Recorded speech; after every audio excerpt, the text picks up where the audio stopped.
шыққанмын сахнаға, әнмен де шыққанмын. Енді әкең директор болғаннан кейін емін-еркін жайладық қой сахнаны енді. Мақсат Ахановтың биші екенін бүгін бірінші рет естіп тұрмыз. Мен актерлік қабілетім де болды ғой. Сол іріктеуден өтпей қалдық қой біз қара басып. Енді мен саған не, мен айтсасың ба не сонда деді ол кісі. Сосын айттым, жоқ дедім, сізбен әзір айтыспай қойын дедім. Бір күн бұрын ба, 2 күн бұрын Бағдатты заржылатып, Талдықорғанға жүріп жүрген қызын алып қалып қашып кетеді ғой. Сол тема болды емес пе, жақсы болды ғой. Армысыздар ағайын, эфирде айтыстың өткен қызықтарына шолу жасайтын кімнің есінде хабары. Бүгін бізде қонақта қыз бен жігіт айтысының шебері, сал серілердің сарқыты десек болады, Мақсат Аханов келді. Қош келдіңіз. Қош көрдік, рахмет. Көргенімізге қуаныштымыз. Біз де қуаныштымыз. Сіздермен жүздесіп, елеп ескеріп біз шақырып атқандарыңызға шын жүректен алғыс. Қанша айтысқа шақырса да келмей жүрген Мақсат Аханов бүгін біздің студиямыздың төрінде отыр. Біраз қызықтарды еске түсіріп, көңге шолу жасайық. Айтыстарыңыз есіңізде шығар баяғы өзіңіздің. Әлі ұмыта қойған жоқпыз, есімде шығар деп ойлаймын. Бала Мақсаттың өнердегі тай басқан қадамы, Асылмұрат Ахановтың үлкен сахнадағы өнерін, сол кездегі сіздің Бала Мақсаттың көрген қызықтарын, өнер адамдарын естен кетпес оқиғалары туралы айтып беріңізші бізге. Біздің Қарағандының облысына қарайтын Ақтоғай ауданында дүниеге келгеннен енді біз Ақтоғай ән қонған жер ғой, өзің жақсы білесің. Сол Тоқырауын толқыны ән-би ансамблінің әкем жаңа өзің айтып отқан Асылмұрат Аханов деген кісі сол жердің директоры болған жаңағы мәдениет үйінің. Енді мен сол көзімді ашқаннан демесем де тай басқаннан сахнада өстім деген сен болады. Айтыстан бұрын бимен де шыққанмын сахнаға, әнмен де шыққанмын. Енді әкең директор болғаннан кейін емін-еркін жайладық қой сахнаны енді. Мақсат Ахановтың биші екенін бүгін бірінші рет естіп тұрмыз. Бұл да бір жаңалық екен. Бірте келе әйтеуір осылай, осы айтыс өнеріне қарай бет бұрып кеттік. Енді оның да өзіндік себептері бар шығар деп ойлаймын. Себебі менен кейінгі інім дүниеге келіп жатқан жылы 86 жылы осы наурыз айының 28-і болу керек. Сол кезде қазақтың керемет ақыны, сол кездің бүкіл мемлекетті дүрліктіріп тұрған біздің Ерік Асқаров деген ағамыз марқұм әкемнің досы болған еді ғой. Сол кісі жаңағы інім туғанда Ақтоғайға келген әкемнің шашбауын көтеріп, қасына еріп, сол кезден бастап ақындар деген нәрсені түсіне бастадым. Шынболат ақын, ол Шынболат өзі батасын берген маған. Ол кісі Жезқазғанда 96 жылы мен Жамбыл Жабаевтың 150 жылдығына үлкен Жезқазғанда той өткен. Соған аудандар арасында 9 ауданның ішінде көрініс ойнап, мен актерлік қабілетімде болды ғой. Содан әрбіріңіз ашылып жатыр. Жамбыл бабамыздың бала күнгі молдадан сабақ алып, шыбықпен таяқ жейіп, молдаға өлең шығарып, мазақтап кететін жерлерін көрінісін ойнап, 9 аудан бойынша мен бас жүлдесін алғам. Сол кезде осы қазақтың керемет кісілерінің бәрі келген. Сонда Шынболат өзінің аты шулы қазіргі термелері бар ғой. Солармен тәуелсіздікке толғау деген бір керемет толғауымен тойды ашып, артынан әкем менің ұлым деп алып барып, маған Шынболат атамыз батасын берген. Оның алдында 91 жылы Ақтоғайда 3 арыстың керемет дүркіреген той өткен біздің Әлихан, Әлімхан, Жақып, Ақбай бабаларымыздың керемет сол кісілерге арналған ас болған. Сол аста үлкен айтыс болған. Сонда осы Абаш ағаларымыз, Рамазан Сәттібаев, Керекулік, Нұрлан Аққазин деген сұмдық ақын ағамыз болған. Сол кісілер келген еді. Сол кісілердің бәрі үйде жатқан, әкемнің достары ғой енді бәрі. Сол кісілердің енді бала күннен батасын алдық, тізесінде ұйықтадық, сарқытын іштік дегендей. Айтыс болды сол кезде үлкен. Үлкен айтыс болды. Абаш Кәкенов ағамыз бас бәйгісін алып, Ақбозат мінген әлі есімде. Айтыстар есіңізде ма бір ақындардың сол кездегі? Енді ол кезде Абаштардың не айтып атқанын білмеймін, енді өзімнің шулатып жатқан шулатып атқан әйтеуір. Ерекше есімде қалғаны Нұрлан Аққазиннің несі, бір 4 жолы шумағы бар, әлі күнге дейін есімнен кетпейді. Паркте болып жатыр. Ақтоғайдың паркі өзі облыстағы ең үлкен парктардың қатарына жатады. Керемет парк енді ол. Қырғын айтыс болып жатыр, сонда Нұрлан Аққазин Ақтоғай жаман екен мына бетің, әкімнің жемеймісің құлақ етін, бұтыма жіберуге сәл-ақ қалдым, жоқ екен паркіңде туалетің деп. Соны естіп біз қыран топан күлкіге батып, енді баламыз ғой о кезде. Нұрлан Аққазинің әр айтыста бір шынымен сөзі қалып тұрады екен, баяғыдан әділ қазыларды, әділ қозылар десе жақсы ма дейтін. Сол Нұрлан Аққазин. Сондай тапқырлықтары, сондай өтімді сол кездің ақындарының бір алғашқы алдыңғы лебінде жүрген жақсы ақын ағамыз еді ғой. Бала жамбылдың оқымаймын молдадан дейтін, көзін алмас дорбадан деп келеді ғой өлең. Сол кезеңдегі бала жамбылды ойнаған екенсіз. Молдадан оқымаймын деп қашып кеткен жамбылмен сахнаға, айтысқа ренжіп, өнерден кетіп қалған мақсаттың бір ұқсастығы бар ма өзіңізде?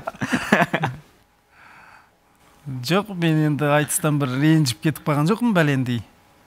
Құр енді жасым 40-қа келгеннен кейін спортсмендерде 40-қа келіп кішкене тоқтатып атады ғой, соны өзімді спортсмен сезіндім бекен. Содан әйтеуір кішкене сәл аяқ тартқаным бар, енді артымнан өздеріңдей алапат үлкен буын келе жатқанда өзі қорқақтаған шығарым енді деп қойынды. Жаңағы өзіміз айтқан Асылмұрат әкеміздің командалық айтыста көрсеткен өнеріне бір көз жүгіртейік. Жылап жүрмін.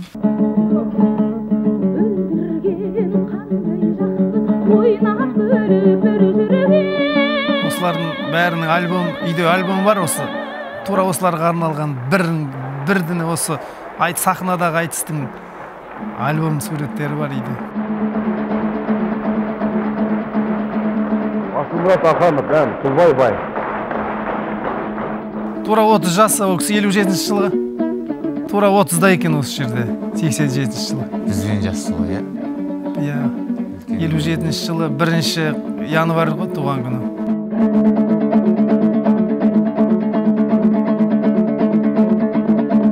Құлбай байда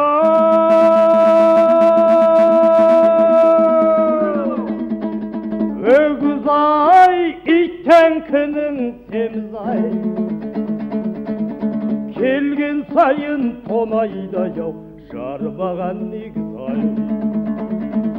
Әй Құлбай бай, Құлбай бай, әй үйенім менің красивай. Қыпшақ шәрбек ай, хоп-қой, хоп-қой, хоп-қой, хоп-қой, хоп-қой, хоп-қой. Құлбай байда Керекуге балып әді ярымдап атырған Жаяу Мұсаның әні болу керек, шамыз. Жаяу Мұсаның әні ғой, Құлбай бай. Соны Керекуге барып әді соны салып атқан шығар енді. Әй Құлбай бай, Құлбай бай, әй үйенім менің красивай. Қыпшақ шәрбек ай, хоп-қой, хоп-қой, хоп-қой, хоп-қой, хоп-қой, хоп-қой. Қызының ыстық құшағы ай деген жері бар ма?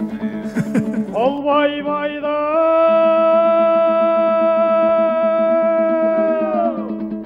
ешкі сай, Беу келді бескіз, шешесі тентек болса да қыздарының есті сай. Әй Құлбай бай, Құлбай бай, әй үйенім менің красивай. Қыпшақ шәрбек ай, хоп-қой, хоп-қой, хоп-қой, хоп-қой, хоп-қой. Құлбай байда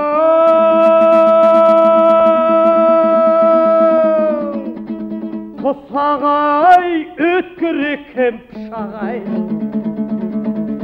басқасы жаман болса да яу, қыздың ыстық құшағай.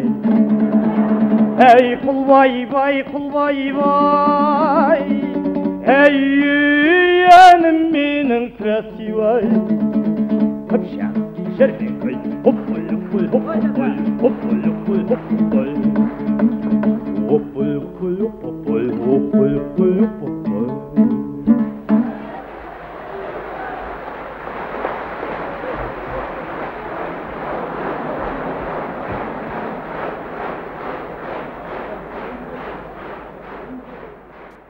Асылмұрат Ахановты ел арқаның төріндегі аты шыққан дәстүрлі әнші ретінде өте жақсы біледі. Сондай Асыл әкенің сынығы өзіңізсіз. Сіз айтысқа келген кезде әкенің қамқорлығы, әкенің бағыт бергені, балаға деген бір мейірімі есте қалатын тұстарын еске түсірейікші. Алғашқы бастаған кездерімді көрді, одан кейін ол кісі кетіп қалды ғой. Бір өкініштісі сол. Менің кейінгі өзім нағыз көрініп, нағыз жарқыраған кезімде ол кісі болған жоқ. Мынау 2002 жылы, ұмытпасам, осы Ағыбай бабамыздың 200 жылдық тойында Балқашта Қарағанды облысынан 6 ақын қатысады деді. Соған іріктеу болды. Сол іріктеуден өтпей қалдық қой біз қара басып. Көрермен болып бардым, осы ақындардың шашбауын көтерейін деп, осы Қарағандыдан Қойлыбай аға, Қуаныш аға, Айтбай, Тілеген ағаларым, Әнуар Жезқазғаннан Омар ағамыз қатысты. Сосын Балқаштың өзінен Оралхан Сыпатаев деген ақын ағамыз бар еді. Сол кісіні қосты. Осы 6 ақын облыстың намысын қорғайтын болды. Таңертең енді 10-да айтыс басталады. 10 жұп 20 ақын. Ақындардың кабинетіне кіріп барсам, Жүрсін аға отыр екен төрде қасқайып. Жаңағы жұптап жатыр ақындарды. Қабағы қатулы. Ойбай, ол кезде ол кісінің қабағы деген сондай ғой. Жұптап жатыр екен. Кіммен кімнің шығатынын жұптады. 10 ақынды жұптап тастады, журналды жапты. Болды ал ақындар. Сәттілік, Алла ауыздарыңа сөз салсын деп тұрып бара жатыр екен. Соңғы мүмкіндігім енді. Жүгіріп келдім, ассалаумағалейкум жүке деп қолын алдым дейді. Әй қай баласың деді. Мен осы ауылдың баласымын дедім. Деді. Не істеп жүрсің деді. Айтысуға келдім дедім. Әкейдің атын айттыңыз ба? Жоқ, ол кезде айтқан жоқпын. Не істеп жүрсің деді. Айтысуға келгенмін дедім. Кеше қалдың деді. Мынау менің ауылым дедім. Қалайда көрінуім керек менің. Мен кеше іріктеуден Қарағандыдан өте алмай қалғанмын дедім. Енді мен саған не? Мен айтсасың ба не сонда деді ол кісі.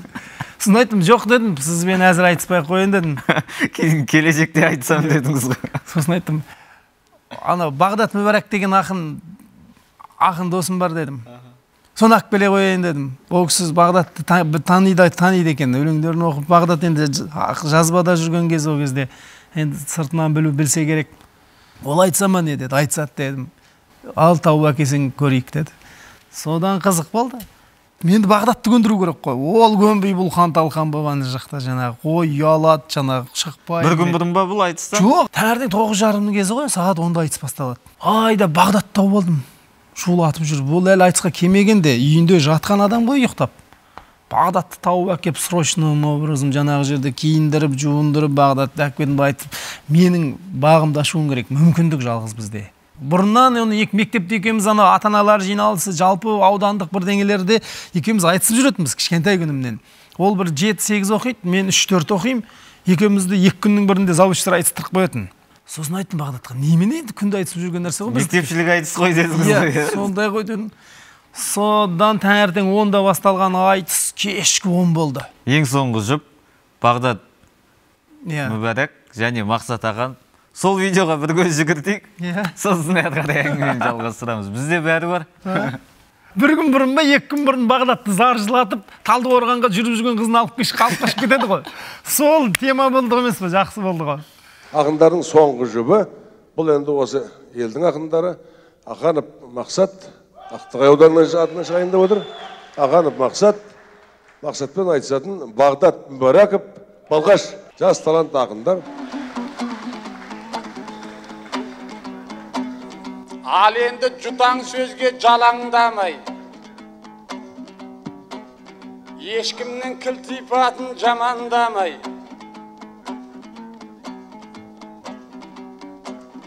өзі де анау мынау айтыс емес, Жаппар Құдай жар болды маған қалай. Балқаштың белді ақыны деушеңіздер, ағайын қылмасаң да балаңдабай. Өзімде мәз болып отырым қуаныштан УЕФА-ға іліккен командадай.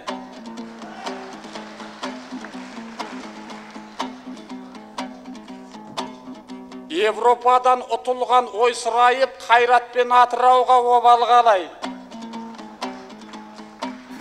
2-0 болмауға тырысамын, ағайын отырыңдар, алаңдамай ай. Султан мен қожа сияқты, О аманба қарағанды Ақберені. Құдайым қайсымызға бақ береді. Бағдат ол кезде Балқаш өңір газетінде тілші ғой. Бағдатты бөлек қолдайды деп қорықпағын. Бәрің ортақ Балқаштың барын береді. Поэзияға кет, біздің жол ашылды ғой, айтпысын олар. Бәлендей Бағдатқа ренжімесің, бабыңның болып қалса әттегені. Ал енді алдын ала айтып қойғын өзі саған неменен ақ керегі. Бірақ та амал қанша жүри деген, төбінде екеумізді қақ бөледі ай.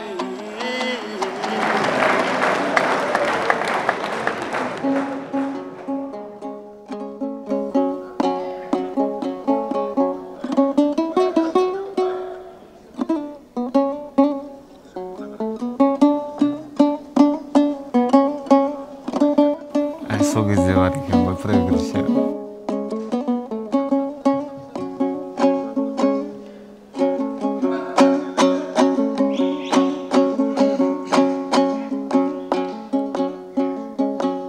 Ақын деп елеген соң балаңды шын, батылдықпен жырлаймын қаламды шын.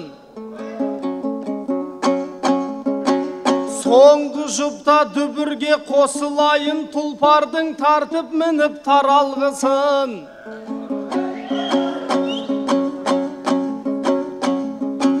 Көлде балық бектауда арқар ойнар, табиғатың келісті далаң мүсін. Домбырасы күй ойнап күмбірлеген, Мағауия тербеген далаңды шын.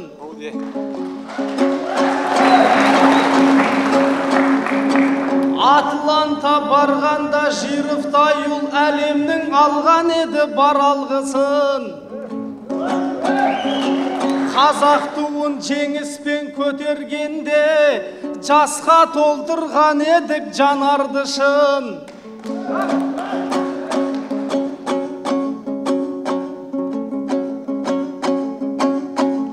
Ал бүгін дүбірлетіп той жасасаң, мұны да айтпай тағы қалармысың?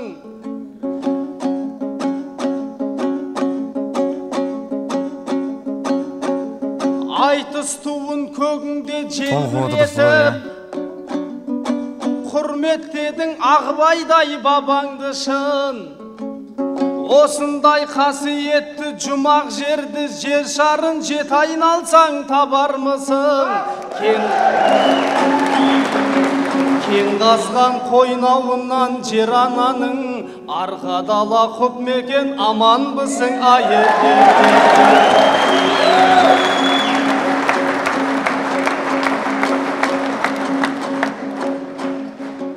Басына бақ тілеймін көрген делдің, құпия сырын ашып өргеудемнің.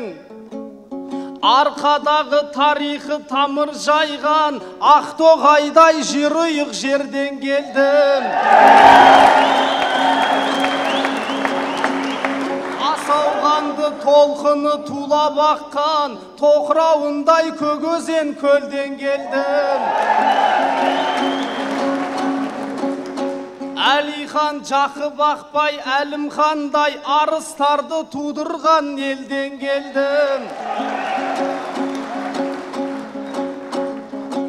Асқартау Ақсораң мен Бегазыдай шатырша қырлы қырат белден келдім.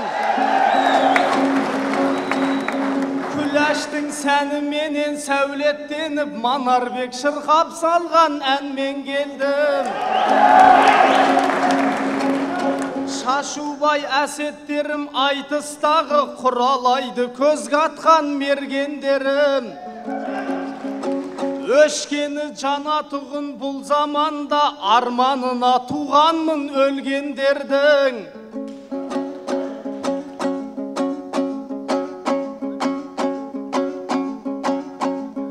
Алла ажарлап алдыңа түстім белім, келдім елім, бойыма жалғыз алла дәрмен берген айы.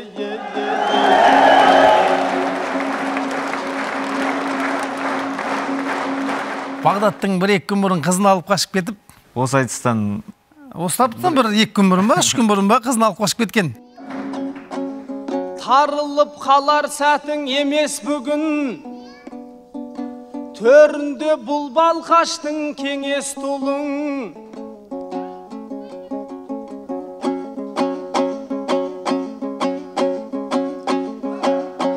Үйленіп жарғылам деп жүрген қызды біреу алып қашыпты деп естідім.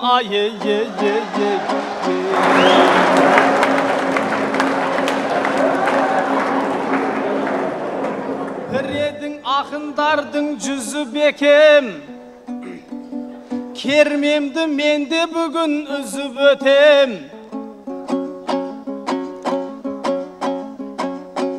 Жігіт қызды тастады деген бар ед, ол да болса серілік қызу екен. О заманда бұ заман қыз жігітті тастап кетті деген сөз қызық екен.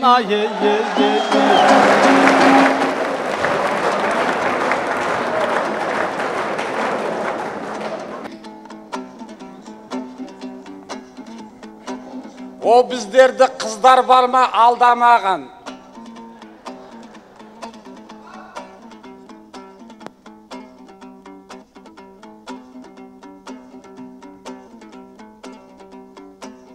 Бақытты ғой бақтары жанған адам.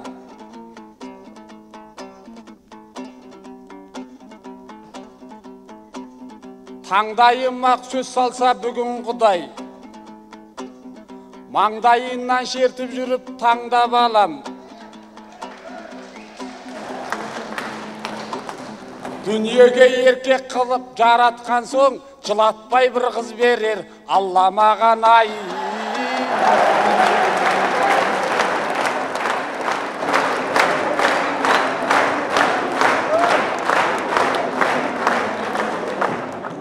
Ең соңғы жұп, таңертең 10-да басталған айтсын, түн болған, кешкі сағат 10 ба, сондай кез 10:30 ба. Халық шаршап, енді 10 жұп білесің ғой, 10 жұп айтыс көру оңай емес қой, арты орысында үзілісі бар, несі бар, кешкі 10:30 кейін. Сол кезден бар екен ғой бізде түнгі айтыс. Қалай болғанын білмеймін, әйтеуір аяқ астынан бүкіл халықта енді елде, жерде өзімдікі болғаннан кейін ба бір керемет көтеріп әкетті, өз халқым бар ғой. Содан мен де Бағдатта екінші күнге өтіп кеттік та, Қарағандыдан іріктеуден келген 6 ақындар өтпей қалды ғой, екінші айналымға. Сол тілеген ғана өтті ау деймін жобасы соның ішінен. Баяғы бала күнде анкетада барлығының жазылып жүретін өлең болатын еді ғой жаңағы. Төлеген ғашық болғанмен ол жібекті алған жоқ дейтін бар ғой жаңағы. Қозы ғашық болғанмен баянның бағы жанған жоқ дейтін. Соны осы айтыста Бағдат ағамыз айтқан екен ғой сонда, иә? Мүмкін. Бағдат көп нәрсе айтты ғой. Содан осылай елге тараған дүние екен ғой. Демеңіздер ағайын, Бағдатта талғам жоқ. Алдарыңа шықтым мен, әрі арлан тарлан боп. Қозы ғашық болған мен, баянын ол алған жоқ. Төлеген ғашық болған мен, жібекпен бағы жанған жоқ. Ағаң ғашық болған мен, ақтотымен білсеңіз, бірігіп әнін салған жоқ.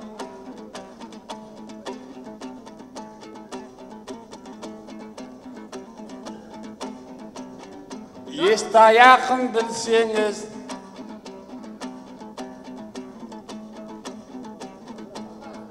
қорланына ғашық боп, оның да бағы жанған жоқ. Солардың түскен ізіне Бағдатта арман жоқ ай.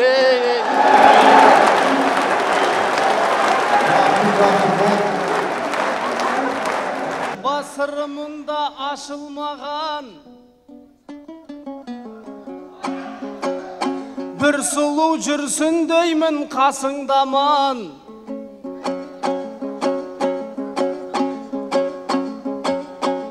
Төлеген мен жібегін қос ғашығың махаббат алаңында жосылмаған.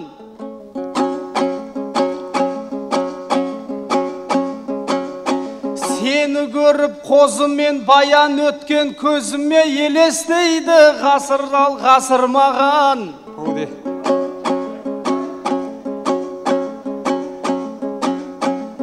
Ақтоқтыға сезімі кеткендігін білесің, ақан сері жасырмаған.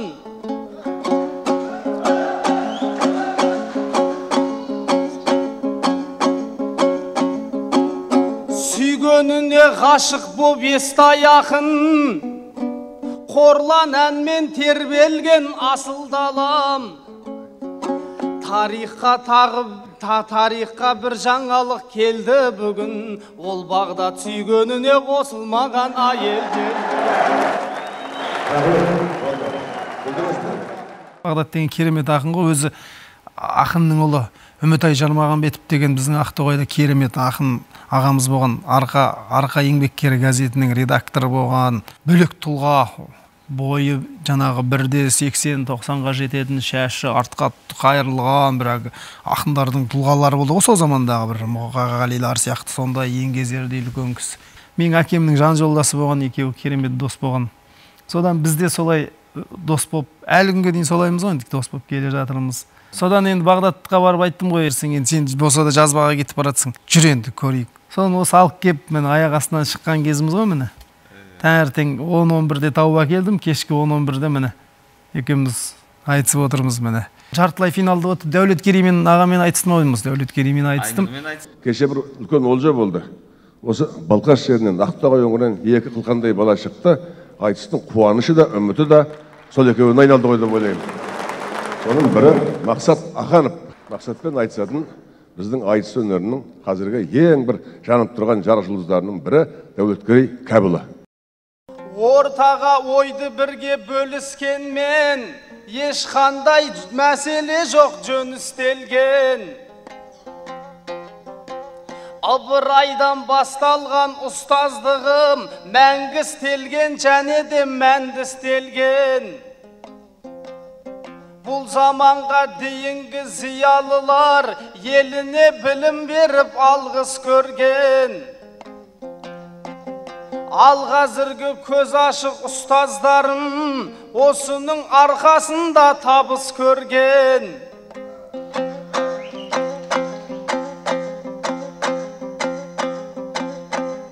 Мұғалім кітап сатып студентке сессияда осындай әдістелген. Осылай білім алып жатыр қазақ, базарда жасалатын әдістермен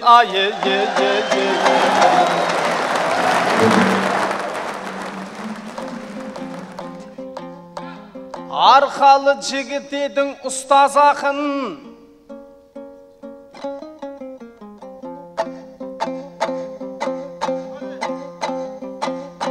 қазағыңа жайылған ұстаз атың. Бірінші семестрдің аяғында байып кетесіңдер ме қысқа жақын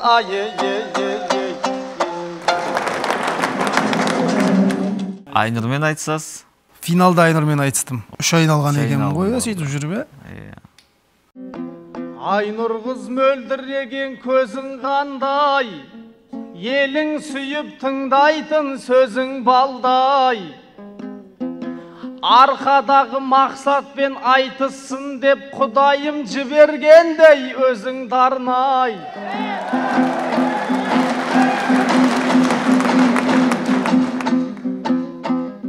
Басым менің айналып кетер мекен, бірер минут қарасам көзімді алмай.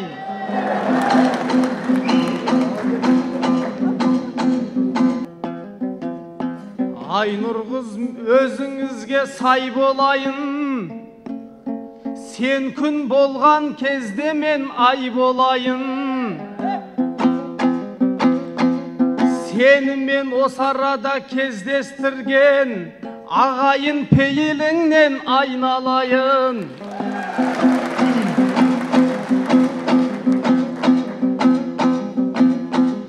Айтыстың ағаруы Айнұр қызды, арқаның әуенімен аймалайын айелдерде. Бұл баланың ішінде арман барау көптеген,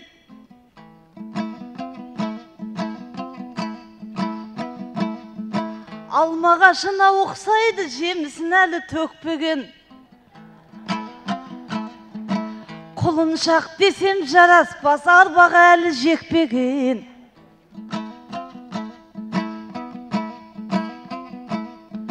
Сәби емессің аузынан ананың сүті кетпеген.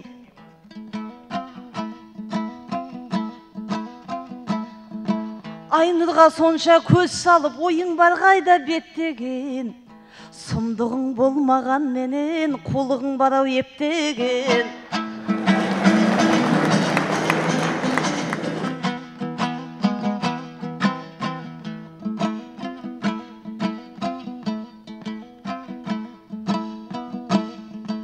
Жамбылға келсең көкесін, көрсететін ем құданың. Басқаны қойып әкпеңе әуел бастан ақ ұнадың. Бар сұлу менен өзіңді таныстырып шығамын. Қыз тауып берем деп едің, қалқайып кетті ау құлағың.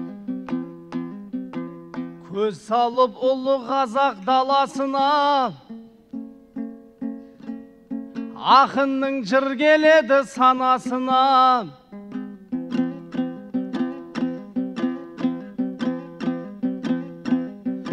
Қасымдағы жүгірмек баламын ау, қарасын деп айтасың шамасына.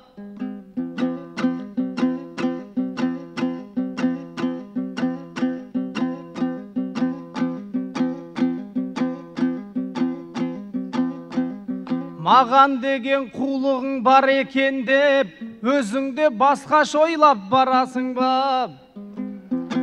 Өмірге еркек болып келгеннен соң, әйтеуір құрғыр көзді саласың да ай.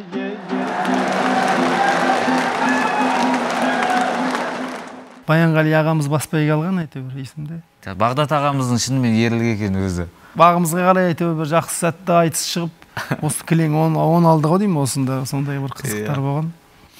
Сізді қыз бен жігіт айтысты қыздыратын ақын деп таниды ғой халықтың бәрі. Бұл кезде де сол мәселе қыздан басталған екен ғой. Қыз алып қашқандармен де айтса беремін мен. Қызын алып қашып кеткендермен де. Баяғыда Кенжебай Жүсіп ағама ерекше таңғалатын түгінмін ақындардың. Бүкіл ақындар сахнаның сыртында қобалжып жүгіріп жүргенде ол кісі анау театрдың кең шапанын жайып тастайды да аяқты айқастырып қойып осылай жататын түгін. Сонда адам қалай сахнаға Кенжебай Жүсіпов деп хабарласа, сол мезетте домбырасын алады да сахнаға шығып кете береді. Одан кейін бір көрген ақыным осы өзіңіз. Бұның бір құпиясы бар ма шынымен? Мен өзі өнердің ордасында, өнердің әннің ұясында өскен баламын ғой. Көзімді ашқаннан болмаса да тәй-тәй басқаннан осы сахна деген нәрседе өстім ғой. Биледім, актер болдым, жаңа айтып отырмын ғой. Кейіннен осы айтысқа дейін біраз нәрсе істеп тастадым ғой. Эстрадада ән айттым, домбырамен де терме жырлар айттым. Енді айтыста жүргеніме бір 20 жылдан асса, сахнада жүргеніме 35 жылдан асты ғой қазір енді жобасы. Сахнада отырған сәт ұнайды өзіме. Алтын тақта отырғандай. Иә, сахнаға атқа мінсем таққа мінген нелерді менсінбеймін дегендей, Бекарыс ағамыз айтқандай, сахнада отырсам мен де өзімді сондай. Бірақ қанша уайымдамадым десе де бәрібір денсаулыққа әсері бар, иә? Бар енді денсаулыққа енді ол сахнадан ба басқадан ба білмеймін енді біраз денсаулыққа болуы мүмкін. Менің есімде қалған 2015 жылы Жеңіс мейрамының құрметіне Қызылордада үлкен республикалық айтыс өтті. Сол кезде финалға шығайын деп тұрған Мақсат Ақанов бір қарасаң жедел жәрдеммен тамырдан жаңағы укол салдыртып жатқан. Айтыстан сахнадан емес ол. Ол анау серіліктен болған ауру. Просто ұйқы болмады. Неше күн 9 май болып кетті дейсіз. Неше күн ұйқысыз өткізіп жібергенсіздің. Бала күннен өзі негізі бір жүректе біраз жерлерінде ақауларым бар, енді көп зақым алған адамның біреуімін ғой. Солардың бәрі нагрузка болып кетті ол кезде. Өзің барсың ғой. Аманжол Әлтай ағамыз да дәл осыны айтты. Айтысқа шығатын ақынның бәрібір жүрегі ауырады ол. Белгілі бір мөлшерде дейді. Баянғали Әлімжанов айтты дейді. Сахнаға шығайын деп атқан ақынның давлениесін тексерсең, кемі 120-да 180 ұрып тұрады деп, әрқайсысының деп. Айбек ағамның өз аузынан естігім, анау айтысқа шығайын деп тұрған ақын мен космосқа шығайын деп тұрған адамның екеуінің несі бірдей болып тұрады екен деп. Ішкі сезім, нелері. Бәрібір сыртқа білдірмеймін дегенмен бәрібір іште толқыныс. Сахнаға келіп отырасың ғой? Сахнаға отырғанша ғана ол. Иә. Ана жерде сені хабарлайын деп тұрады, сен ана сыртты за кулисам тұрасың, перденің ар жағында. Жүкең сені хабарлап атады, сосын атыңды айтады, хабарлайды. Сонан жүріп отырғанша ғана. Отырып, домбыраны екі шертіп, ана жақтан халқын көтеріп әкеткенде жоқ болып кетеді оның стресс. Өз басында солай. Одан кейін жаңағы уже арқаны кеңге салып, аршқа қонған адам сияқты әсерде боласыз. Иә, үйдегідей ғой одан кейін ары қарай. Волейболда ойнадыңыз. Ойбай, хоккей ойнадым ғой мен еще. Бізде Ақтоғайда хоккей мен волейбол тоспа доп, жаңа волейбол мен хоккей қатты дамыған. Осылай саусақтың саны жете ма, әлде бір тәспінің тасы керек па енді мынаны қазір санауға? Жетпей қалып жүретін сияқты қазір. Енді бәрін айта берсең мақтанғандай боласың. Күреске де қатысқам. Сосын мен мынау теннистан чемпионмын ғой. Каргуда студенттер арасында 4-ші курс, мен 2-ші курс оқып жүргенде 4-ші курс оқитын Денис деген бір кәсіп қой спортшыдан ғана ұтылып 2-ші орын алғаным бар. Оған дейін күллі Каргуда ешкім ұстамай қолыма. Әлі күнге дейін теннис үйде де бар, үйіме құрып алғанмын. Теннис, бильярд, волейбол. Ақтоғайда ең бой аласа нашар ойыншы болдым. Распасовщик дейді, бой аласаларды көтеріп беруге дейді. Сөйтіп тұрып, Каргуға, филфаққа кеп түскенде, Каргудың үздік ойыншысы болдым мен. Сайлаудан басқасын бәріне қатысқансыз, е? Иә, сайлаудан басқаның бәріне қатыстым. Ендеше 8 қырлы бір сырлы Мақсат Ақановтың жүрісінің жүйріктері атты концертте 2007 жылы. Ән айтқанын тамашалайық. Аңғал досымды айтқан бұл ямыға. Серік ағаның әні.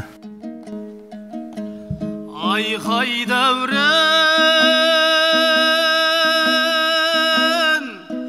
аңғал досым ай, не дейін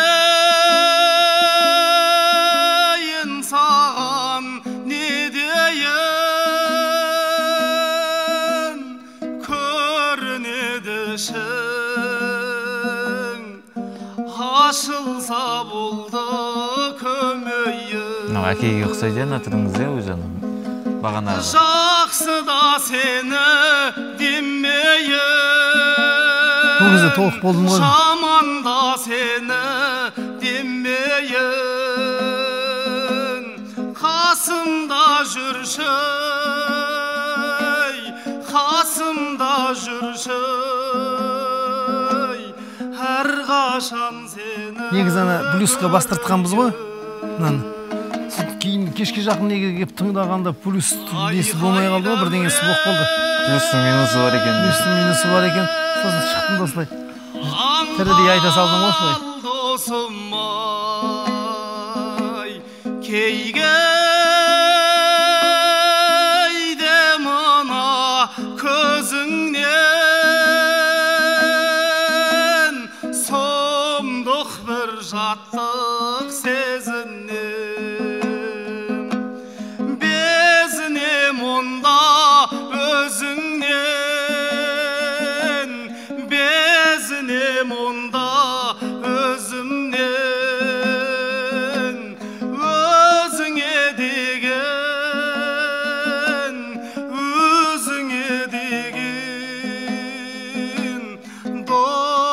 достығымнан да безінем.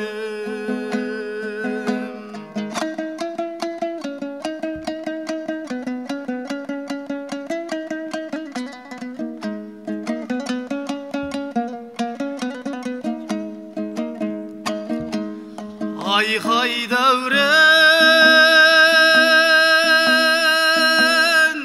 аңғал досым ай, мінез құлқыңды түрлентпей, болсаңшы досым бір бетке.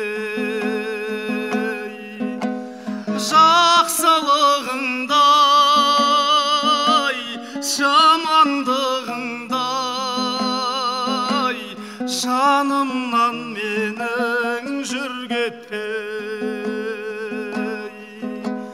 жақсылығыңдай жамандығыңдай жанымнан менің жүргетпей.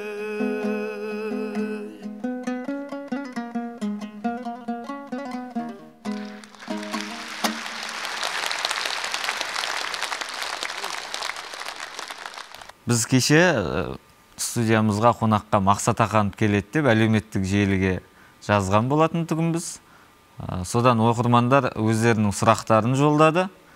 Ең қызықты үздік сұрақтардың бір 2-3-еуін өзіңізге оқып береміз деп уәде еткен болатынбыз. Соның кезегі келген секілді. Юрта 362 деген бір оқырман. Маңғыстауда айтыс болып жатса, сізді сол айтыста көргіміз келеді. Келесіз бе дейді. Алла қаласа.